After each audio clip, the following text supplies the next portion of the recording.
Hello to all my dear students, मेरा नाम है अभिषेक त्रिपाठी और मैं हूं आज फिर से आप सभी के सामने एक नए वीडियो के साथ। यह वीडियो हमारे क्लास 11 के chapter neural control and coordination का 7th पार्ट है।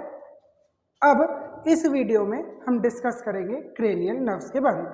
ठीक है, इसके पहले के वीडियोस अपलोडेड है, मैं हर बार बोलता हूँ देख लीजिए और बच्चे देखते भी हैं तो प्लीज़ देखते रहिएगा।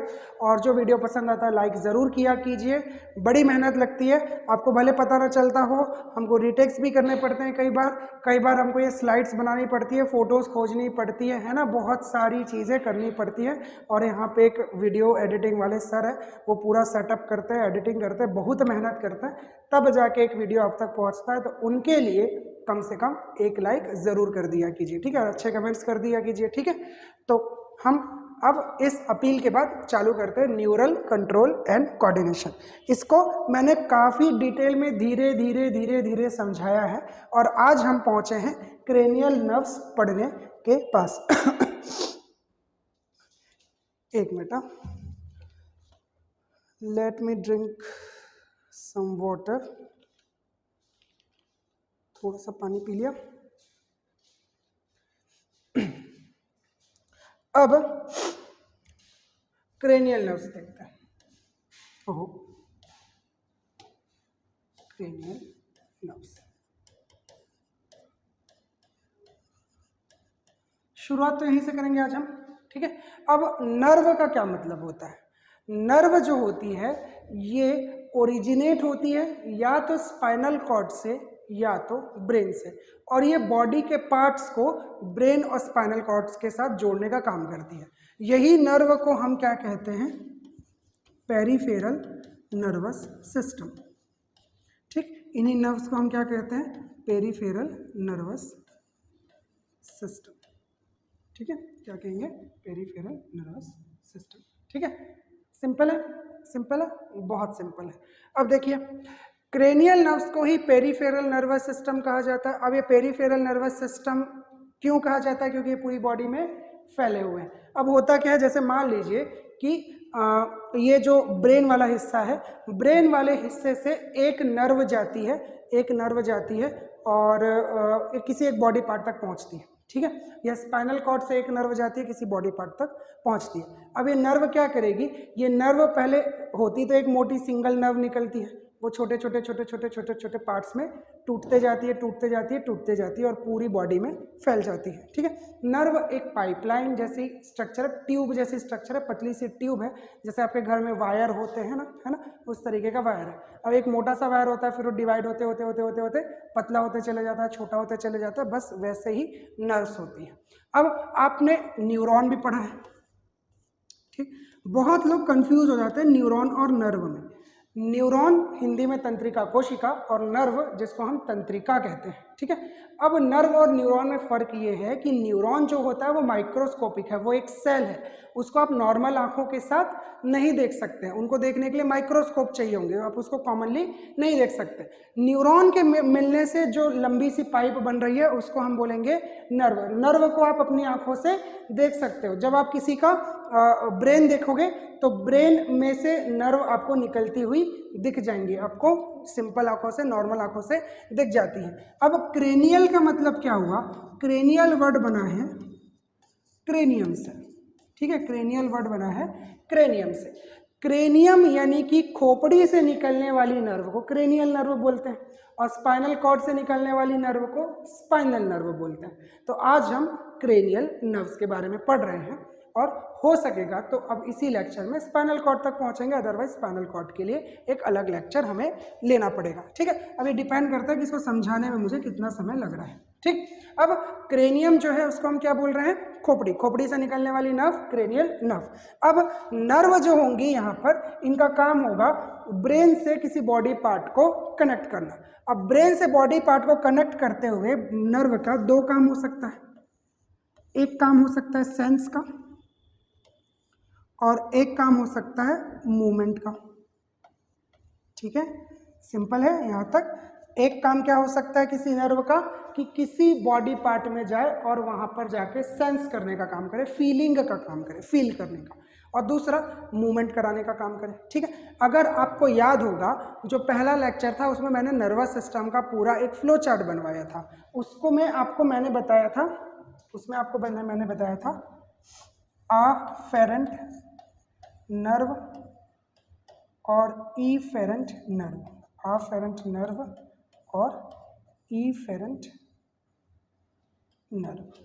ठीक है, अफेरेंट मतलब आना, इफेरेंट मतलब जाना, आने वाली नर्व, जाने वाली नर्व, मतलब कि एक ऐसी नर्व जो यहाँ बॉडी से ब्रेन तक सिग्नल लेके जाएगी, फीलिंग लेके जाएगी। मतलब मान लीजिए मैं आपको देख रहा हूँ, तो देख रहा हूँ, आप मुझको देख रहे हैं, आप मोबाइल देख रहे हैं, कंप्यूटर देख रहे हैं, जो भी देख रहे हैं, तो कोई भी चीज़ आप देख रहे हो तो क्या है, एक सेंस है, वो फीलिंग है। तो एक नर्व होती है जो इन इमेजेस को कहाँ तक लेके जाती है, ब्रेन तक लेके जाती है। ठीक है, आप सुन रहे हैं तो कान में एक नर्व होगी जो इस फीलिंग को, सेंस को ब्रेन तक लेके जाएगी, तो इसको हम बोलेंगे सेंस करने वाली नर्व या इफेरेंट नर्व या अफेरेंट नर्व, या इसी को हम सेंसरी न्यूरॉन भी बोलते हैं। जिन न्यूरॉन से ये बनी होगी उन न्यूरॉन को सेंसरी न्यूरॉन बोलते हैं। ठीक है, तो सेंस करने वाली अफेरेंट नर्व किससे बनी होगी, सेंसरी न्यूरॉन से बनी होगी, मतलब उस पूरे नर्व में सेंसरी न्यूरॉन होंगे। ठीक है, दूसरा मूवमेंट का काम होता है। मूवमेंट का काम का क्या मतलब हुआ कि जैसे मान लीजिए अभी आप देख रहे हो,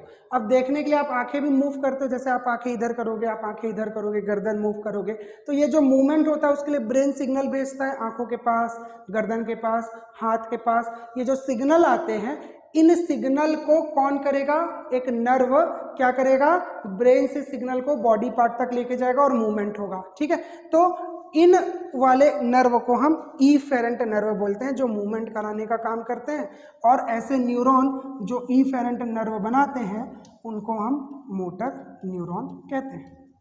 ऐसे न्यूरॉन जो इफेरेंट नर्व को बनाते हैं उनको हम मोटर न्यूरॉन कहते हैं। ठीक है, तो दो तरीके के मेजर नर्व होते हैं। अब कुछ ऐसे नर्व होते हैं जो दोनों काम करते हैं। ठीक है, दोनों काम करते हैं, दोनों काम करते हैं मतलब उसमें सेंसरी न्यूरॉन भी होगा और मोटर न्यूरॉन भी होगा, मतलब उसी नर्व से, सिंगल नर्व से सिग्नल बॉडी से ब्रेन तक जाएगा और सिग्नल ब्रेन से बॉडी तक आएगा। अदरवाइज क्या होता है, जैसे मान लीजिए आंख में एक नर्व होती है, केवल इमेज लेके जाने का काम करती है, उसका काम केवल इमेज लेके जाना है, तो वो पूरी तरीके से सेंसरी नर्व होगी, पूरी तरीके से सेंसरी न्यूरॉन की बनी है, तो वो एंटायरली या कंप्लीटली या पूर्ण तरीके की सेंसरी नर्व कहलाएगी। ठीक है, दूसरा, आप आंखों को मूव करते हो तो उसके लिए दूसरी नर्व आती है, वैसे तीन है पर अभी दूसरी नर्व आती है। अब वो दूसरी नर्व केवल मूवमेंट कराने का काम करेगी, देखने का काम नहीं करेगी, तो उसको हम बोलेंगे एंटायरली मोटर, क्योंकि वो सेंस नहीं कर रही है। अब मान लीजिए जैसे टंग है, टंग में एक नर्व आती है, वो टेस्ट को भी लेके चली जाती है और जीभ का मूवमेंट भी कराती है, तो वो क्या हो जाएगी, एक बोथ काम करने वाली मिक्स्ड नर्व हो जाएगी। क्या हो जाएगी, इसको हम बोलेंगे मिक्स्ड नर्व। ठीक, इसको बोलेंगे मिक्स्ड नर्व। तो आपको क्रेनियल नर्व्स में ये पता करना है कि कौन सी नर्व जो होती है वो मिक्स्ड होती है, कौन सी सेंसरी होती है और कौन सी कंप्लीटली मोटर होती है। ये चीजें हम याद करेंगे, आपको ये वाली बात शायद समझ में आई होगी। ठीक है, अब क्रेनियल नर्व्स जो होते हैं टोटल ह्यूमंस में होता है 12 पेयर, 12 पेयर होते हैं सभी मैमल्स में। ठीक है, मैमल्स में कितने होता है, एक मिनट, मैमल्स में होता है 12 पेयर्स। ठीक है, अब मैमल में ही हम लोग आते हैं, मतलब ह्यूमंस, तो हमारे में कितने हैं, 12 पेयर। 12 पेयर का मतलब एक ही नर्व दो निकलेंगी। ठीक है, नंबर 1 2 होगी, नंबर 2 2 होगी, नंबर 3 2 होगी, तो ऐसे करते करते करते टोटल 12 नर्व है, 12 पेयर है, मतलब 24 नर्व है। ठीक है, टोटल कितने नर्व हैं, 24 नर्व है, एक लेफ्ट साइड के लिए, एक राइट साइड के लिए, ऐसे मान लीजिए। ठीक है, तो 2 पेयर में निकलती है ना, अब पेयर में निकलती है। अब मैमल्स के अलावा सेम चीज रेप्टाइल होते हैं, रेप्टाइल में भी 12 क्रेनियल नर्व है। ठीक है, इसके अलावा बर्ड्स, बर्ड्स मतलब पक्षी, मछली बोल रहा था, बर्ड मतलब पक्षी, भैया इतना इंग्लिश आता है। बर्ड मतलब पक्षी, तो बर्ड्स में क्या होती हैं, उसमें भी 12 क्रेनियल नर्व होती हैं। अब मान लीजिए आपके क्वेश्चन आता है, ठीक है, आपके में क्वेश्चन आता है कि पाइथन में, मतलब अजगर में कितने क्रेनियल नर्व है। अब आपको एक एक जानवर नहीं याद करना ना कि कबूतर में कितना है, तोता में कितना है, मैना में कितना है, बाज में कितना है, ये सब याद नहीं करना होता है आपको, बस ये याद करना है, ठीक है। जितनी भी पक्षी हैं सब में 12 क्रेनियल नर्व, जितने भी रेप्टाइल हैं उनमें, जैसे कि रेप्टाइल क्या हो गया, एक मगरमच्छ रेप्टाइल में आएगा, ठीक है, जो अजगर सांप होगा, पाइथन होगा, नाजा होगा, नाग होगा, क्रेट होगा, करायत सांप होगा, ये सारे सांप किस में आएंगे, रेप्टाइल में आएंगे, तो सब में 12 होंगे। गाय मैमल है, डॉल्फिन मैमल है, घोड़ा मैमल है, बकरी मैमल है, चमगादड़ मैमल है, ये सब मैमल है, इंसान मैमल है, सब में कितने नर्व आएंगे, 12 पेयर क्रेनियल नर्व आएंगे। स्पाइनल नर्व की बात नहीं कर रहे, 12 पेयर क्रेनियल नर्व आएंगे, ठीक है, यहां तक क्लियर। अब इसके बाद कुछ होते हैं जिनमें 10 पेयर भी होता है, 12 पेयर की जगह 10 पेयर। 10 पेयर क्रेनियल नर्व पाए जाते हैं एम्फीबियन और फिशेस में, मछलियों में, एम्फीबियन और मछलियों में, ठीक है, एम्फीबियन में और मछली में, मतलब उभयचर में और मछलियों में, ठीक है। अब एम्फीबियन जैसे मेढक पूछ लिया आपको, किसी ने टर्टल पूछ लिया, ठीक है। इसके अलावा अगर मान लीजिए यहाँ पर फिशेस में जैसे शार्क के बारे में पूछ लिया आपको, डॉग फिश पूछ लिया, स्कॉलिडॉन पूछ लिया, ठीक है, आपको रोहू मछली के बारे में पूछ लिया, तो ये सब में 10 पेयर क्रेनियल नर्व होते हैं। तो आपको एक बस क्लास याद करना है कि मैमल में कितने, रेप्टिलिया में कितने, एम्फीबिया में कितने, और उसके अंदर जितने भी मेंबर्स आते हैं उनमें आपको याद हो जाएंगे। अब इसी में क्वेश्चन घुमाने के लिए आपको जानवर का नाम लिख देता है ना, चाहे तो आसानी से आपको ये क्लासेस का नाम लिख दे, आपने रट लिया, लेकिन रटने से नीट नहीं निकलता। रटने से नीट निकलना होता तो आप लोग क्यों ये कंप्यूटर के सामने, लैपटॉप के सामने, मोबाइल के सामने बैठे होते, क्यों आप लोग अगर कोचिंग कर रहे होते तो क्यों कोचिंग कर रहे होते, है ना। इतने लोग हजारों लाखों रुपए खर्च करते हैं और कोचिंग करते हैं, क्यों करते हैं, क्योंकि रटने से नीट क्लियर नहीं होगा। ये बात हमेशा याद रखिएगा बेटा, ये मैंने अभी तक कभी आपको बोला नहीं है, बट इस बात को ज़रूर समझिएगा कि पुस्तक पढ़ के, कॉपी पढ़ के, आंसर याद करके आपका नीट नहीं निकल सकता। यहाँ तक कि मैं बोलता हूँ अगर आप क्वेश्चन सॉल्व करने की प्रैक्टिस भी करते हो तो वो केवल आपका 60 से 70% वर्क हुआ, ठीक है। आपका जो मेजर सबसे इंपॉर्टेंट वर्क क्या है, वो है इंटेलिजेंस, वो है आपका लॉजिकल रीजनिंग। आपको लॉजिकल थिंकिंग लगानी आनी चाहिए, ठीक है।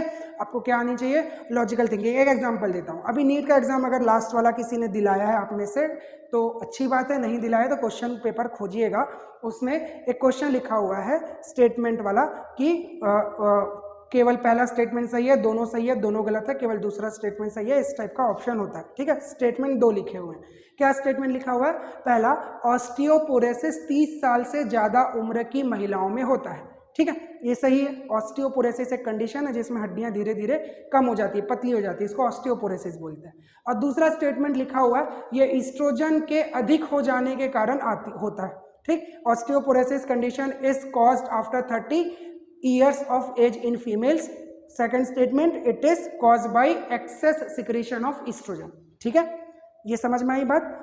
अब यहां पर अगर आप लॉजिकल रीजनिंग लगा सको तो ऑस्टियोपोरोसिस बार बार आपको बताया गया है, आपको उसका रीजन भले पता हो ना पता हो, आपको पढ़ाया जाएगा, आपको लिखाया जाएगा, आप रटोगे। ऑस्टियोपोरोसिस महिलाओं में होता है, 30-35 साल की उम्र के बाद होता है, उसमें हड्डियां कमजोर हो जाती है, ये रटोगे, लेकिन उसका रीजन अभी आपने सोचा नहीं। हो सकता है किसी टीचर ने बता दिया, लिखा दिया, कोई टीचर भूल गया तो, कोई टीचर को लगा कि अरे इंपॉर्टेंट नहीं है, तो हो जाता है। कोई टीचर को हो सकता है कि उसको लगा कि ये ज़रूरत नहीं है ना, किसी टीचर के ध्यान से उतर गया तो उसने बताया नहीं, लेकिन उसमें रीज़न लिखा भी नहीं है बुक में। अब रीज़न आपको सोचना है, क्या लॉजिकल रीजनिंग लगानी है उसमें, आपको उसमें लॉजिकल रीजनिंग क्या लगानी है कि अगर 35, 36, 40, 45 साल की औरतों को ऑस्टियोपोरोसिस होता है तो उनके अंदर तो ईस्ट्रोजन कम होना चाहिए, क्योंकि ईस्ट्रोजन कम होता है तभी 45-50 की उम्र में धीरे धीरे ओव्यूलेशन खत्म होता है, मेंस्ट्रुएशन साइकिल रुक जाता है। सबसे ज़्यादा ईस्ट्रोजन होता है 15 से 25 साल की उम्र की लड़कियों में, उसके बाद ईस्ट्रोजन धीरे धीरे कम होने लगता है। तो अगर ऑस्टियोपोरोसिस ज़्यादा उम्र की महिलाओं में होता है तो ईस्ट्रोजन के ज़्यादा होने के कारण नहीं, ईस्ट्रोजन के कम होने के कारण होता होगा। ये लॉजिक है, ये सोचना है। और अगर आप इतना सोचोगे, सिंपल सा लॉजिक है, 4 नंबर इसके मिलते हैं आपको। 4 नंबर फ्री में बांटने के लिए नहीं आया है कोई नीट एग्जामिनेशन वाला। एनटीए वाले पागल नहीं है, उनको पता है कि सब रट के बैठे हैं, वो आपके इंटेलिजेंस को टेस्ट करते हैं। और इसीलिए मैं इतना लंबा भाषण देने के बाद आपको क्या बोल रहा हूँ कि आपको मैंने इतना लिखा दिया, आपने कॉपी में लेक्चर नोट्स बना दिए। अगर आप ऑफलाइन क्लास आते हैं, मैं डिक्टेट करके नोट्स बनवाता हूँ, नोट्स बनवा लिए। अब नोट्स बनवाने के बाद आप इसको रट लेते हैं और आखिर में क्वेश्चन आ जाता है कि कबूतर में कितने क्रेनियल नर्व होते हैं, या एक स्टेटमेंट लिखा होता है पिजन हैज 10 क्रेनियल नर्व। सही गलत बताइए। अब कैसे करोगे, हम तो याद नहीं करे कबूतर में, अब तुक्का मारोगे, 8 होता है कि 15 होता है कि 20 होता है कि 25 होता है, पागल जैसे। जबकि आपने रट लिया है। रटने से नीट नहीं निकलेगा, ठीक है, रटने से नीट नहीं निकलेगा। 90 में 30 क्वेश्चन बनाओगे, नीट नहीं निकलेगा। क्या करना है अपने को करना है इंटेलिजेंस का टेस्ट। इस चीज को याद रखिएगा, ठीक है, सिंपल सा। ऐसा ही करते हैं हम लोग बहुत सारे चैप्टर में। ऐसा ही क्लास का या फाइलम का एक जनरल कैरेक्टर लिख देते हैं और उसमें आपको पूछ देता है एक जानवर का नाम लिख के। मान लीजिए ब्रेन में, मैंने बोला कॉर्पस कोलोसम होता है, वो केवल मैमल्स में होता है। ब्रेन में कॉर्पस कोलोसम केवल मैमल्स में होता है। एक मैमल का नाम लिख दिया, इसमें कॉर्पस कोलोसम होता है। सही है कि गलत बताइए। अब आप कंफ्यूज हो गए, मुझको क्या पता, जबकि वो मैमल है। सिंपल है, ठीक है, बात समझ में आई। तो ये है आपके इंटेलिजेंस का टेस्ट, ठीक है। अब ये 12 पेयर क्रेनियल नर्व जो होंगे, हम इनके नाम याद करेंगे। नाम एनसीईआरटी में मेंशन्ड नहीं है, लेकिन आपको वो क्वेश्चंस में मिलेंगे, ऑप्शंस में मिलेंगे। नाम भी याद करना है और सीक्वेंस वाइज याद करना है, ठीक है। क्रेनियल नर्व के नाम लिखने के लिए हम एक कन्वेंशन यूज करते हैं कि नंबर 1, नंबर 2, नंबर 3 और नंबर 4, इस तरीके से हम उनको नंबर देते हैं। नंबर 1, नंबर 2, नंबर 3, नंबर 4, इस तरीके से हम उनको नंबर देते हैं। और आपको इस तरीके से पूरे 12 लाइन से याद करने, नंबर 1 से लेकर नंबर 12 तक आपको सभी के सभी क्रेनियल नर्व्स के नाम याद करने हैं और उसी सीक्वेंस में करने, क्योंकि ज़्यादातर क्वेश्चन या ऑप्शंस जो लिखे होते हैं वो नाम के बजाय नंबर से होते हैं। 70% 80% टाइम्स नंबर लिखा होगा, नाम नहीं लिखा होगा। तो आपको नाम भी याद करना है और उसका सीक्वेंस नंबर भी याद करना है। और हमेशा याद रखिएगा कि उसको इस तरीके से लिखा जाता है। कई बार ऐसा भी पूछ देता है कि which is the correct sequence of cranial nerve. Sequence सब चारों ऑप्शन में समान रहेगा, उसमें नंबर किसी में ऐसा लिखा होगा, नंबर में ऐसा लिखा होगा, या तो ऐसा लिखा होगा, या तो ऐसा लिखा होगा, या तो ऐसा लिखा होगा। ऐसा भी क्वेश्चन बन जाता है, ठीक है। ABCD करके लिख दिया है सीक्वेंस, 1 2 3 ऐसा वाला लिख दिया, ये रोमन में लिख दिया, सॉरी इंग्लिश में लिख दिया, या फिर रोमन में लिख दिया। हमेशा याद रखेंगे ये रोमन जो स्क्रिप्ट होती है उसके न्यूमेरिकल्स को हम यूज करते हैं क्रेनियल नर्व के सीक्वेंस को बताने के लिए। ऐसे वाले क्वेश्चंस भी आ चुके हैं, ठीक है, ऐसे क्वेश्चंस भी आ चुके हैं। जैसे मैंने बोला इंटेलिजेंस की बात है, ठीक। तो अब हम लोग क्या करेंगे, एक एक करके हम लोग नंबर लिखेंगे, ठीक है। ऊपर मैंने कोई बहुत खास चीज़ लिखाई नहीं है, आप लेक्चर के बीच में पॉज करके नोट कर चुके होंगे, ठीक है।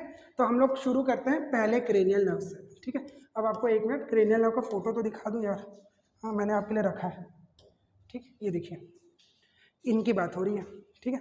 ये वाली नहीं, ये वाली नहीं, ये स्पाइनल नर्व है, ठीक है, ये स्पाइनल नर्व है, हाँ ये स्पाइनल नर्व है। देखो ये स्पाइनल कॉर्ड से निकल रही है, आपको स्पाइनल नर्व दिख रही है, ठीक। अब क्रेनियल नर्व यहाँ पर देखिए, ये आपकी आंखें हैं। देखो मैं समझा रहा कैसे हो रहा है। ये आप अपने चेहरे को सामने से देखोगे तो आपको ऐसा दिखेगा। ये पीछे की तरफ देखो, ये ब्रेन वाला हिस्सा बना हुआ है और वहां से ऐसे नर्व्स जो है ये वाइट वाइट ओरिजिनेट हो रही है। तो नर्व इस तरीके से दिखता है, नर्व को आप इस तरीके से देख सकते हैं, इस तरीके से देख सकते हैं। क्लियर है, ठीक है, क्लियर है, समझ में आ रहा है। ये फोटो देख के समझ में आ रहा है कि नर्व इस तरीके से आपको दिखेगा। अब इसमें आप आराम से नंबर तो नहीं बता पाएंगे, तो हम लोग क्या करते हैं, एक और इमेज देखते हैं, यहाँ पर थोड़ा क्लियर है, ठीक है। आई होप आपको समझ में आ रहा होगा, दिख रहा होगा, ठीक है। मेरे पास शायद एक और फोटो है, जहाँ तक मैं 1 मिनट ट्राई करता हूँ आपको थोड़ा क्लियर इमेज देने की। एक फोटो मैंने रखी थी, वो फोटो आई थिंक गायब हो गई। हाँ ये वाली फोटो है, ठीक। इसको हम लोग यहाँ से कट करता है, देखिए ये सेम उसकी फोटो है जो पीछे है, ये आधी फोटो है और वो जो थी आधी फोटो है। आप ध्यान से देखोगे तो समझ में आएगा। देखिए ये सेम फोटो मैंने उधर ली है ना, उसमें सिर्फ इतना पार्ट लिया है। उस वाले फोटो में, उस वाले पिक्चर में मैंने क्या किया, सिर्फ इतना पार्ट लिया है। ठीक है, उस फोटो को देखिए। अब देखिए, अब आपको यहाँ पर क्लियरली नाम दिखाई देंगे। ठीक है, आपको क्लियरली नाम सॉरी सर्दी हो गई। अब आपको यहाँ पर क्लियरली नाम दिखाई देंगे। अब ध्यान से देखिए, अब ध्यान से देखिए, ये नंबर 1 दिख रहा, ये नंबर 2 दिख रहा, ये नंबर 3, ये नंबर 4। और देखिए अगर आप इस फोटो को अगर ध्यान से देखेंगे, इसका स्क्रीनशॉट ले लेंगे, तो यहाँ पर आपको ब्रेन के पार्ट के साथ समझ में आएगा कि ब्रेन के किस पार्ट से कौन सी क्रेनियल नर्व ओरिजिनेट हो रही है। हर क्रेनियल नर्व के लिए एक कलर असाइंड किया गया है। ध्यान से देख लीजिएगा। ठीक है, ध्यान से देख लीजिएगा। यहाँ तक क्लियर? ठीक, यहाँ तक क्लियर? चलो अब हम लोग एक एक के नाम को देखते हैं। पहला वाला नाम लिखा हुआ है, पहले वाले का नाम क्या है? ऑल्फैक्टरी। ऑल्फैक्टरी, ये ऑल्फैक्टरी लोब में से निकल रही है। यहाँ पर क्या होता है, यहाँ पर ऑल्फैक्टरी लोब होता है। ठीक है, यहाँ से ऑल्फैक्टरी नर्व निकलती है। अब ऑल्फैक्टरी का क्या मतलब होता है? ऑल्फैक्टरी का मतलब होता है सेंस ऑफ स्मेल। ठीक, सेंस ऑफ स्मेल। ऑल्फैक्शन का मतलब हुआ सेंस ऑफ स्मेल। ठीक है, यानी कि स्मेल को फील करना। अब आपको क्या याद रखना है कि ये सारी नर्व में से कौन कौन सी नर्व बॉडी के किस पार्ट में जाती है। ये नर्व मोटर है, सेंसरी है या मिक्स्ड है? बात समझ में आई जो मैंने शुरू में बताया था। मोटर है, सेंसरी है या मिक्स्ड है, ये आपको याद करना है। तो अब कैसे याद करेंगे? ऑल्फैक्टरी वाला सेंस ऑफ स्मेल। ऑल्फैक्टरी का मतलब हुआ सेंस ऑफ स्मेल। अब देखो, नाक को आप मूव कर सकते हो क्या? नाक को मूव कर सकते हो, हिला सकते हो? नहीं। तो ये नर्व क्या करती है? नाक को हिलाने का काम कर सकती है क्या? नहीं कर सकती है। ये क्या करती है? फीलिंग को, स्मेल की फीलिंग को यहाँ से ब्रेन तक लेके जाती है। मतलब क्या करती है? सेंस करती है। यानी कि ये एंटायरली सेंसरी हुआ, ये एंटायरली सेंसरी हुआ। ठीक है, इसमें एक स्पेशल चीज ये है कि ये इकलौती नर्व है जो डायरेक्ट एटमॉस्फेयर के कांटेक्ट में होती है। मतलब यहाँ पर नर्व है स्किन के नीचे बंद है, यहाँ पर नर्व आंख के नीचे बंद है, यहाँ पर कान के नीचे बंद है। लेकिन नाक में जो होता है ना, नाक में डायरेक्ट हवा उस नर्व पे पड़ती है। तो नर्व जो होती है वो डायरेक्टली सेंस करती है स्मेल को। ये इकलौती नर्व है जो डायरेक्टली ओपन होती है। ठीक है, एक लौती नर्व है जो डायरेक्टली ओपन होती है। तो only nerve in contact of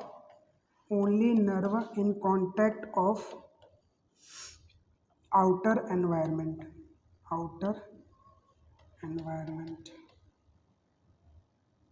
ठीक है, only nerve in contact of outer environment. काम क्या है इसका?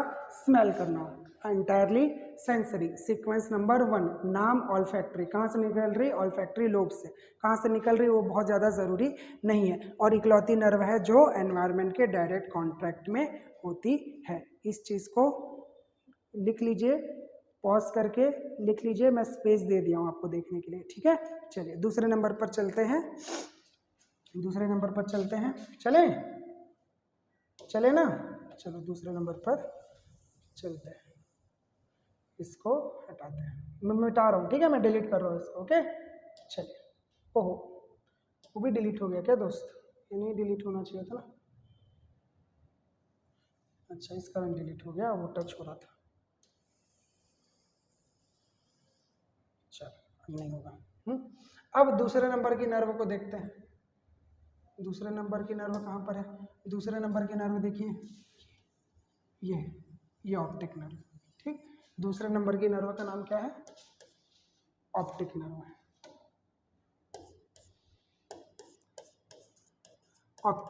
ऑप्टिक का मतलब क्या होता है? देखो, आप चश्मे खरीदने जाते हो, उसका दुकान का नाम क्या होता है? राज ऑप्टिकल्स, ज्योति ऑप्टिकल्स, सोनी ऑप्टिकल्स होता है ना। तो ऑप्टिक वर्ड जो है वो देखने से रिलेटेड है, यानी कि आंखों से रिलेटेड है। तो ये कहाँ जाती है? आइस में जाती है। ठीक है, इसमें क्या याद रखेंगे? बस ये आइस में जाती है। इसके अलावा क्या याद रखेंगे? ये एंटायरली सेंसरी होती है। ठीक है, सिंपल है। क्योंकि आप देखते हो, देखने का काम तो सिर्फ सेंस करने का है, तो ये एंटायरली सेंसरी होती है। बस इतना याद रखेंगे, बात खत्म हो जाएगी। अब हम आएंगे तीसरे नंबर पे। तीसरे वाले का नाम क्या है? ठीक है, तीसरे वाले का नाम क्या है? ऑक्यूलोमोटर। नाम देखो, ऑक्यूलोमोटर, तो नाम में इसका समझ में आ गया कि ये मोटर है। ठीक है, ये ऑक्यूलोमोटर जो है वो एंटायरली मोटर न्यूरॉन है। अब कहाँ जाती है? ये आइस में जाती है और आइस का मूवमेंट को कंट्रोल करती है। देखो याद रखिएगा कि ऑप्टिक नर्व जो है आंखों को कंट्रोल नहीं कर रही है। कंट्रोल मतलब मूवमेंट करवाना। तो ऑप्टिक नर्व जो होती है वो आंखों को कंट्रोल नहीं करती है। ठीक है, कंट्रोल कौन कर रही है? ऑक्यूलोमोटर। इसके अलावा और भी नर्व है जो आंखें के मूवमेंट को कंट्रोल करती है। तो जब आप आंखें ऊपर और नीचे करते हैं, अप और डाउन करते हैं, मैं आंखें पढ़ाऊंगा तो उसमें आपको एक चार्ट बनवाऊंगा, चार्ट बना के दिखाऊंगा कि कौन सा नर्व क्या करता है। तो ये आंखों के मूवमेंट को कंट्रोल करता है। कौन? Oculomotor nerve. बात समझ में आई? बात समझ में आई? पक्का? ठीक है, चलिए अब हम लोग आगे बढ़ते हैं। चलो, तीसरा हो गया। अब देखते हैं चौथा। बहुत सिंपल सिंपल है, यही करना है बस।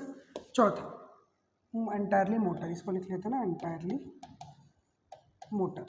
लेक्चर नोट्स बनाते चलिए। ठीक है, तीसरा वाला, सॉरी चौथा वाला। चौथा वाला देखिए, यहाँ पर लिखा होगा ट्रोक्लियर। क्या लिखा है? ट्रोक्लियर। चौथा वाले का नाम है ट्रोक्लियर। अब ट्रोक्लियर नर्व जो होती है, ये भी क्या होती है? ये भी आंखों में जाती है। चौथी वाली ट्रोक्लियर नर्व कहाँ जाती है? आंखों में जाती है। ठीक है, मोटर होती है। इसके अलावा ये सबसे छोटी होती है, स्मॉलेस्ट क्रेनियल नर्व है। स्मॉलेस्ट क्रेनियल नर्व है। ठीक, और इसके अलावा ये क्या करती है? आइस को कंट्रोल करती है। आइस को कंट्रोल करती है। देखो, जब आप किसी चीज़ को बहुत ध्यान से देखते हो ना तो आंखें थोड़ी सी बाहर आती है, और जब आप एकदम किसी को ऐसे फोकस करके देखते हो तो आंखें थोड़ी सी छोटी होती है, आंखें अंदर जाती है। तो आइस का बाहर और अंदर की तरफ मूवमेंट पॉसिबल है। तो ये ट्रोक्लियर के कारण होता है, ये भी आंखों को कंट्रोल करती है। ठीक है, टोटल 4 कंप्लीट हो गए। यहाँ पर लिखे हुए हैं, स्क्रीनशॉट लेना है ले लीजिए, पॉज करके लिखना है लिख लीजिए, मैंने स्पेस दे दिया है। ठीक है, चलिए यहाँ तक बात खत्म होती है, आगे बढ़ते हैं। हाँ, 4 तो हो गए, 8 बचे हैं। 4 हो गए और कितने बचे हैं? 8 बचे हैं।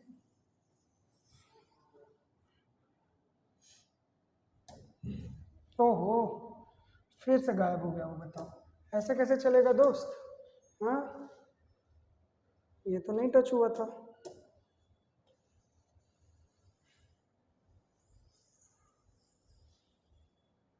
ये भी गायब हो जा रहा है, ऐसे में तो दिक्कत हो जाएगी। हाँ, अब ठीक है। ये थोड़ा सा टेक्निकल इशू आता रहता है। 5वां नंबर कहाँ पहुंचे? 5वां नंबर देखो, 5वां नंबर का देखो, ट्राइजेमिनल लिखा हुआ है। क्या लिखा हुआ है? ट्राइजेमिनल। ट्राइजेमिनल। ठीक है, अब ट्राइजेमिनल नर्व क्या होती है? ट्राइजेमिनल नर्व जो होती है, सबसे पहले तो ट्राइजेमिनल नर्व में देखिएगा कि ट्राइजेमिनल का मतलब क्या है। ट्राइजेमिनल में तीन तीन तीन लिखा हुआ, ट्राई मतलब 3, तो ये 3 पार्ट में डिवाइड होती है। ठीक है, कितने पार्ट में डिवाइड होती है? ट्राइजेमिनल नर्व 3 पार्ट में डिवाइड होती है। ठीक है, इसलिए इसका नाम ट्राइजेमिनल है। इनका नाम है तीनों पार्ट का, ऑप्थेल्मिक, मैक्सिलरी और मैंडिब्यूलर। 3 पार्ट में डिवाइड हुई, ऑप्थेल्मिक, मैक्सिलरी और मैंडिब्यूलर। ठीक है, अब ऑप्थेल्मिक नर्व क्या होगा? अब ट्राइजेमिनल नर्व ऐसे यहाँ से निकलती है, देखो ध्यान से देखिएगा, ऐसे निकलती है, एक इधर, एक इधर और एक इधर। ये मेरी उंगलियां जो है, ये इसके 3 पार्टीशन, और पीछे ये जो मेरा कलाई है, ये मेन ट्राइजेमिनल नर्व है। ये आगे आई, 3 पार्ट में डिवाइड हो गए। 3 पार्ट में देखो, ये ऊपर वाला ऑप्थेल्मिक, नीचे वाला अब आप इसको सामने से देखिए, ये ऊपर वाला ऑप्थेल्मिक, ये मेरा जो बीच वाला फिंगर है ये मैक्सिलरी, और ये नीचे वाला जो फिंगर होगा ये मैंडिब्यूलर होता है। ठीक है, तो ये ऑप्थेल्मिक कहाँ पर हुआ? ये फोरहेड से लेके अपर आईलिड तक, ये मैक्सिलरी लोअर आईलिड से लेके अपर जॉ तक, और ये लोअर जॉ से लेके यहाँ तक। ठीक है, कहाँ तक? चिन तक। ठीक, तो ये 3 पार्ट होता है। ऑप्थेल्मिक, मैक्सिलरी और मैंडिब्यूलर। ये क्या होती है? लार्जेस्ट होती है, थिक होती है, लार्जेस्ट होती है, थिक होती है और मिक्स्ड होती है। लार्जेस्ट होती है, थिकेस्ट होती है और मिक्स्ड होती है। ठीक है, देखो ये तो देख के ही लग रहा है ट्राइजेमिनल सबसे थिकेस्ट दिख रही है, ट्राइजेमिनल दिख रही है थिकेस्ट, और इसके 3 पार्ट दिखने को मिल रहे होंगे, ये 1 2 और ये 3। ऐसा ही फोकट में डायग्राम नहीं बना है, बहुत सुंदर डायग्राम है इसलिए मैं आपको दिखाया। इसके 3 पार्ट यहीं पर दिख रहे हैं, 1 2 3। ऑप्टिक के 2 पार्ट दिख रहे हैं क्योंकि आंखें 2 हैं। ठीक है, आपको ऑल्फैक्टरी के 2 पार्ट दिख रहे हैं क्योंकि नाक भी 2 है। ठीक है, ट्रॉक्लियर देखो, ट्रॉक्लियर एक इधर से आपको दिख रहे हैं, सब में 2 2 दिख रहे हैं, इसलिए आपको ये वाला डायग्राम मैंने दिखाया बहुत क्लियरली। ट्राइजेमिनल 2 है, एक ट्राइजेमिनल ये, एक ट्राइजेमिनल ए, और एक एक ट्राइजेमिनल का 3 3 हिस्सा होगा, यानी कि दोनों साइड से ऐसे ऐसे करके नर्व आएंगे। ठीक है, अब आंखों के ये यहाँ से जो स्किन होता है, इससे जो फीलिंग होती है, इस फीलिंग को ब्रेन तक लेके जाना, और जो आप ये आईब्रोज मूव करते हो, आईलिड्स मूव करते हो, ये बकल कैविटी को मूव करते हो, ये जो मूवमेंट है ये भी ट्राइजेमिनल का काम है, मतलब सेंस भी करती है और मोटर भी करती है। ये फर्दर और डिवाइड होती है, ये जो नीचे मैक्सिलरी और मैंडिब्यूलर होता है, अंदर जाके पैलेंटाइन, गस्टेटरी, ग्लॉसल, ये बहुत सारे पार्ट्स में अंदर डिवाइड होती है, लेकिन वो हमारे सिलेबस का पार्ट अभी नहीं है। अभी हमको मेजर नाम बस याद रखने हैं। तो ट्राइजेमिनल कुछ इस तरीके से होगा। ठीक है, ट्राइजेमिनल हो गया, ट्राइजेमिनल हो गया ना। ठीक, इतना लिख लिए, मैं स्पेस दे रहा हूँ, पॉज करिए, स्क्रीनशॉट लीजिए, जो लेना है लीजिए। ठीक है, अब मैं इसको रब करता हूँ। ट्राइजेमिनल के बाद हम लोग आगे बढ़ेंगे। ओहो,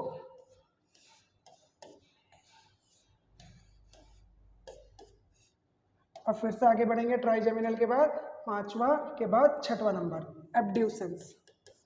एब्ड्यूसेंस जो होती है ये फिर से, मेरे से स्पेलिंग थोड़ी सी गलत हो जाती है कभी कभी। एब्ड्यूसेंस जो होती है वो फिर से आइस में जाएगी, आई के मूवमेंट को कंट्रोल करेगी और एंटायरली मोटर होगी। ठीक है, एंटायरली मोटर होगी, पूरी तरीके से मोटर है। तो अब ये आई मूवमेंट जो होता है ना, ये साइड वाइज मूवमेंट होता है। ठीक है, यानी कि तिरछी तिरछी निगाहों से जब किसी को आप देखते हो ना, ये जो आंखें जो है तिरछी निगाहों से जब आप किसी को देखते हो, तो ये जो अबडक्शन होता है वो अब्ड्यूसेंस क्रेनियल नर्व के थ्रू होता है। तो देखिए कौन कौन सी क्रेनियल नर्व, 3 4 और 6, 3 4 और 6, 346 याद रखिए, क्योंकि क्रेनियल नर्व यही 3 है जो आंखों के मूवमेंट को कंट्रोल करती है। ऑप्टिक कंट्रोल नहीं करती है, वो फील करती है। ठीक है, ट्राइजेमिनल का ये ऑप्थेल्मिक वाला, ये आंखों को कंट्रोल नहीं करता, आईलिड को करता है, सॉरी आंखों को कंट्रोल नहीं करता है। बड़ी दिक्कत हो रही है आज, हिचकी भी आ रही है, खांसी भी आ रही है, छींक भी आ रही है, सब आ रहा है। ठीक है, 6वां नंबर क्लियर है, सिंपल है। देखो मैं बहुत डिटेल में इसलिए बता रहा हूँ बेटा, इसमें से कंफ्यूजन बहुत ज़्यादा होता है, इसको याद रखिएगा, समझिएगा, बहुत कंफ्यूजन होता है। ठीक है, इतना कंफ्यूज नहीं होना है हमको, इसीलिए इतने डिटेल में आपको बताया जा रहा है। आप नोट करते रहिए। ठीक है, हो सके तो आप एक एक चीज़ का स्क्रीनशॉट ले लीजिए, जैसी आपकी इच्छा। ठीक है, अब एब्ड्यूसेंस के बाद 7वां नंबर, 7वां नंबर का नाम है फेशियल, और नाम से ही समझ में आ रहा है कि फेस में जाएगा। ठीक है, फेशियल। ठीक, फेशियल कहाँ जाएगा? फेस में जाएगा। ठीक है, फेशियल कहाँ जाएगा? फेस में जाएगा। ठीक, अब फेस में जाने के बाद ये क्या सेंस करेगा? नहीं, ये मिक्स्ड होती है। फेशियल नर्व जो है आपके ये फोरहेड को मूव करने में हेल्प करती है। ठीक है, इसके अलावा जो ये अंदर जीभ होता है, जीभ के मूवमेंट में हेल्प करती है, ये चीक्स के मूवमेंट में हेल्प करती है, इसके अलावा टेस्ट बड होता है उसको फील करती है। तो ये बहुत सारे काम अलग अलग करती है, तो इसीलिए फेशियल जो नर्व है वो मिक्स्ड है। ठीक है, फेशियल नर्व जो है वो मिक्स्ड है। ठीक है, अब फेशियल नर्व के बाद अगला आते हैं 8वां नंबर। 8वां नंबर का नाम वेस्टिब्यूलोकॉक्लियर लिखा हुआ है, बहुत लंबा नाम है, इसको हम नाम देंगे ऑडिटरी। ये नाम याद रखिए, ऑडिटरी नर्व। ठीक है, ऑडिटरी नर्व कहाँ जाएगी? ईयर में। ऑडियो से बना ऑडिटरी, ऑडियो का मतलब सुनना, तो सुनते कहाँ से हैं? कान से। कान से सुनते हैं, मूव करते हैं क्या? नहीं, तो ये कंप्लीट तरीके से सेंसरी न्यूरॉन होगा। कान के अंदर 2 हिस्से होते हैं, कान के अंदर होते हैं वेस्टिब्यूल, आप कान के बारे में जब पढ़ेंगे तो पढ़ाएंगे हम आपको, वेस्टिब्यूल और कॉक्लिया, तो कान में दो हिस्से होते हैं, वेस्टिब्यूल और कॉक्लिया, और इसी कारण इस नर्व का दूसरा नाम है वेस्टिब्यूलर कॉक्लियो। ठीक है, अब इसी को हम ऑडिटरी बोलते हैं। ठीक, तो ये याद रख लीजिएगा, इसी को हम ऑडिटरी बोलते हैं, ये ज़्यादा आसान नाम है। ठीक है, इसी को ऑडिटरी बोलता है। ईयर में जाती है, सेंसरी होती है। ठीक, कोई दिक्कत नहीं। चलो अब आगे बढ़ते हैं, अब इस तरफ लिख लेते हैं भाई, बार बार मिटाना पड़ रहा है। अब हम लोग पहुँच गए 90 वाले में। 90 वाले का नाम क्या है? ग्लॉसोफेरेंजियल। ग्लॉसोफेरेंजियल, ग्लॉसोफेरेंजियल का काम क्या है? ग्लॉसोफेरेंजियल जो होती है वो लोअर टंग और फेरिंग्स में जाती है।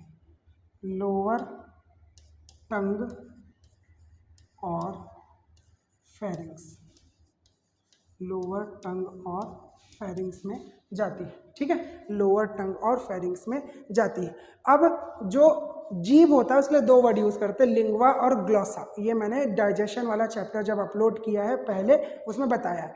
तो जनरली लिंग्वा वर्ड सामने के लिए और ग्लॉसा वर्ड पीछे के लिए होता है, जीभ के पिछले हिस्से को ग्लॉसा बोलते हैं जनरली। ठीक है, ऐसा कोई हार्ड एंड फास्ट नहीं है। तो ग्लॉसा यानी कि जीभ का पिछला हिस्सा और फेरिंग्स को जोड़ने वाली या वहां पे जाने वाली नर्व को ग्लॉसोफेरेंजियल नर्व कहते हैं। यहां तक ठीक है? ग्लॉसोफेरेंजियल नर्व तक ठीक है। अब ये कंप्लीटली मिक्स्ड होती है, बस इतना याद रख लीजिए काफ़ी है। कंप्लीटली मिक्स्ड होती है, इतना याद रख लीजिए काफ़ी है। ठीक है, अब 9वां के बाद 10वां पहुंच गया। 10वां किधर गया? वेगस। वेगस बड़ी इंपॉर्टेंट है। ठीक, वेगस इंपॉर्टेंट क्यों है? देखिए एकदम अच्छी चीज़ बता रहा हूँ आपको। वेगस जो नर्व होती है ये लार्जेस्ट या लॉन्गेस्ट नर्व है, सबसे लंबी nerve cranial nerve vagus nerve होती है। सबसे लंबी क्रेनियल नर्व वेगस नर्व होती है। And it is only nerve to cross diaphragm. ये इकलौती क्रेनियल नर्व है जो डायफ्राम को क्रॉस करती है। ठीक है, अब इसके अलावा जितने भी नर्व अभी तक आपने पढ़े या इसके आगे भी पढ़ेंगे, ये यहाँ से शुरू हुआ, यहाँ से शुरू होके ये आंखों में चला गया, यहाँ से शुरू होके जीभ में चला गया, यहाँ से शुरू होके नाक में चला गया, कान में चला गया, गर्दन में चला गया, गले में चला गया। इसके नीचे, सिर के नीचे कोई भी क्रेनियल नर्व नहीं जाती। इकलौती क्रेनियल नर्व यहाँ से जाती है वेगस, जो पूरे ईसोफेगस को क्रॉस करती है और ऑल इंटरनल ऑर्गन्स में जाती है। ठीक, तो जितने भी इंटरनल ऑर्गन है, इसी का फिर ना आगे जाके क्या होगा, इसी का आगे जाके डिवीजन होगा। जैसे हार्ट में गई तो उसको कार्डियक नर्व बोल देंगे। ठीक है, डिवीजन वैसे याद ये वाले करने पड़ते हैं। अगर आपके लंग्स में गई तो उसको पल्मोनरी नर्व बोल देंगे। अगर आपके किडनी में गई तो उसको रीनल नर्व बोल देंगे। ठीक है, अगर आपके लीवर में गई तो उसको हिपैटिक नर्व बोल देंगे। ठीक, अगर आपके स्टमक में गई तो गैस्ट्रिक नर्व बोल देंगे। ये सारी चीज़ें मैं इन रिस्पेक्टिव चैप्टर में बताता हूँ। ठीक है, मैं आपको जब लीवर पढ़ाया था तब मैंने बताया था कि वहाँ पर हिपैटिक नर्व जाती है, जब स्टमक पढ़ाया था तब बताया था गैस्ट्रिक नर्व जाती है। तो ये किसके पार्ट हैं? ये वेगस के पार्ट है। आपको ये याद करना है तो कर सकते हैं। ठीक है, इसके अलावा मैं डायफ्राम में भी जो नर्व जाती है, डायफ्राम में भी नर्व जाएगी, उसको हम लोग फ्रेनिक नर्व बोलेंगे। गॉल ब्लैडर में जाएगी, सिस्टिक नर्व बोलेंगे। ये सारी चीज़ें रेस्पेक्टिव चैप्टर, रेस्पेक्टिव ऑर्गन के टॉपिक में मैं आपको ज़रूर बताता हूँ। ठीक है, यहाँ पर मैंने एक ऐसे ही रफली बता दिया है, लेकिन हर चैप्टर में मैं इसको ज़रूर बताता हूँ, इम्फेसिस करके बताता हूँ, याद करेंगे। ठीक है, तो ये सब किसके पार्ट होते हैं? ये सब के सब वेगस नर्व के पार्ट होते हैं 10वां नंबर का।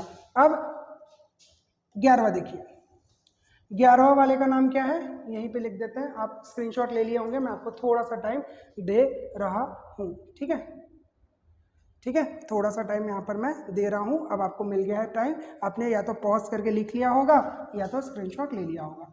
अब एसेसरी, अब एसेसरी जो नर्व होती है ये गर्दन में जाती है। ठीक है, नेक में जाती है, गर्दन में जाती है। गर्दन में जाने के साथ साथ ये मोटर होती है। तो गर्दन का जो मूवमेंट है वो एसेसरी से होता है। ठीक है, नेक का मूवमेंट जो है, आप गर्दन मुंडी ऊपर नीचे हिलाते हो। हाँ सर समझ में आया, नहीं सर समझ में नहीं आया। ये जो आप हिलाते हो, ये गर्दन हिलाने का काम कौन करता है? नेक को मूव करने का काम एसेसरी का को होता है। ठीक है, आखिरी में हाइपोग्लॉसल। ठीक, इसका नंबर क्या था? 11वां। ठीक, आखिरी में 12वां। अब आप बोलोगे सर ऐसे कैसे लिख रहे हो कहीं पर भी, बेटा वो उसमें फोटो का तो आपने स्क्रीनशॉट लिया है ना, ठीक है, इसलिए छोटी छोटी चीज़ें बतानी है उसको, क्या सीक्वेंस में लिखना है, ऊपर नीचे ऊपर नीचे। हाइपोग्लॉसल, अगली वाली का नाम है हाइपोग्लॉसल। हाइपोग्लॉसल क्या है? हाइपोग्लॉसल नर्व जो होती है इसका काम है ग्लॉसा के नीचे की तरफ जाना। हाइपोग्लॉसल का काम क्या होता है? ग्लॉसा के नीचे की तरफ जाना। तो ये कहाँ जाएगी? टंग में जाएगी। कहाँ जाएगी? टंग में। तो हाइपोग्लॉसल गई टंग में, ठीक है। अब इसका काम क्या है? इसका काम होता है टंग का मूवमेंट, टंग का movement for speaking and swallowing. मतलब जब आप खाना निगलते हो तो निगलने का जो काम होता है वो भी हाइपोग्लॉसल नर्व के कारण आप खाना निगल पाते हो, या फिर अगर आप बोलते हो तो बोलने के लिए जो टंग का मूवमेंट होता है, जीभ का मूवमेंट होता है, वो मूवमेंट भी हाइपोग्लॉसल नर्व के कारण होता है। दोनों ही तरीके के मूवमेंट को हाइपोग्लॉसल कंट्रोल करता है। बात क्लियर है? सिंपल है। इस तरीके से आपके 12 क्रेनियल नर्व जो है यहाँ पर समाप्त होते हैं। यहाँ तक ठीक? कोई दिक्कत? कोई दिक्कत? कोई दिक्कत नहीं है।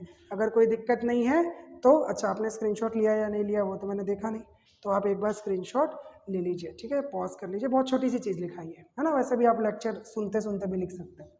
अब एक दिक्कत हो सकती है कि आपको नाम याद हो जाए लेकिन सीक्वेंस याद ना हो, ठीक है। अगर आपको नाम याद होते हैं और सीक्वेंस याद नहीं होता है तो उस दिक्कत को ठीक करने के लिए मेरे पास एक छोटी सी ट्रिक है, ठीक है। ट्रिक क्या है? एक लाइन याद करना। जैसे आपने 6th 7th 8th 9th में याद किया होगा ना, जब पहली बार पीरियोडिक टेबल आता है 9th 10th में, है ना, 6th 7th में तो नहीं आता है, 9th 10th में जब पहली बार पीरियोडिक टेबल आता है तब हम लोग ऐसे याद करते ना, हम लोग याद करते थे जैसे वो बेटा मांगे कार स्कूटर बाप राजी, ऐसा टाइप का कुछ।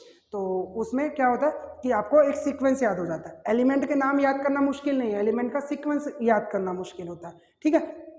बीबी Roy of Great Britain had a very good wife, ऐसा टाइप का हम लोग कुछ कुछ एक ऐसा ही न्यूमोनिक बना लेते थे। तो अब इसमें मेरे को क्या दिक्कत होती थी ना कि मेरे को ये तो याद हो गया, BB Roy of Great Britain has very good wife, ये मेरे को याद हो गया, लेकिन मेरे को ये याद नहीं है कि एक एक वर्ड से कौन सा एलिमेंट है। मेरे को एलिमेंट याद नहीं है, मेरे को ये लाइन याद है। वैसे ही वो बेटा मांगे कार स्कूटर बाप राजी, उसमें वो स्कूटर का मतलब शायद स्ट्रॉन्शियम क्या होता है, स्कैंडियम होता है, ठीक है। तो वो मुझे पूरा याद ही नहीं। तो दिक्कत मेरे को बाद में समझ में आया कि बेटा खाली सीक्वेंस नहीं याद करना है, आपको नाम भी याद करना है। तो पहले आप नाम पढ़ेंगे, उसके बाद सीक्वेंस याद करने के लिए न्यूमोनिक याद करेंगे।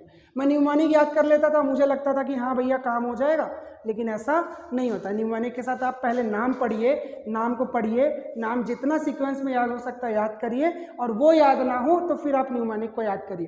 तो नाम क्लिक होना चाहिए आपको, न्यूमोनिक देखते साथ नाम क्लिक होना चाहिए। मुझे न्यूमोनिक याद है, क्लिक नहीं हो रहा तो क्या मतलब, ठीक है। तो आप देखिए कि वो न्यूमोनिक क्या है। देखो, एक बूढ़ी औरत है, उसका नाम ओपेरा है, ठीक है, उसी की कहानी है। क्या है? ओल्ड ओपेरा, ओपेरा नाम हुआ औरत का। Old opera occasionally, old opera occasionally tries trigonometry, old opera occasionally tries trigonometry and feels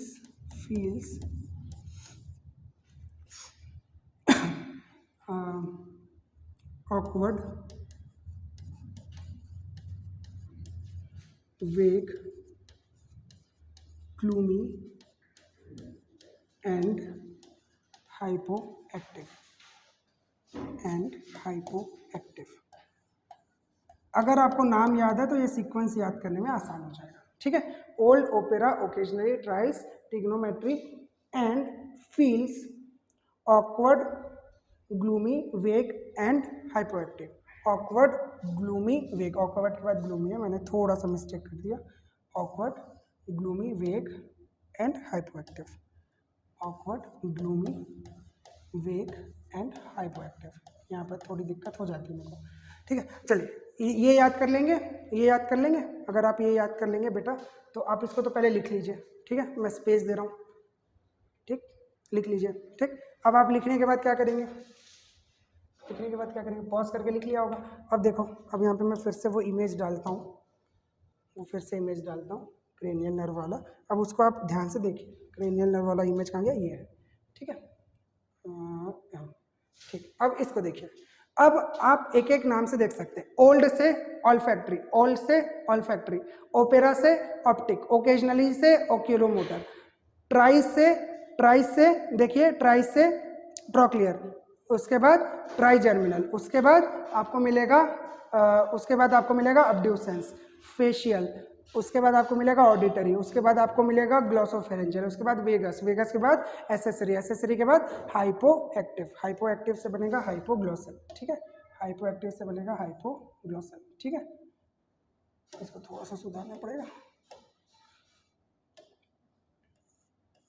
चलो ठीक, तो आप इससे सीक्वेंस याद कर सकते हैं।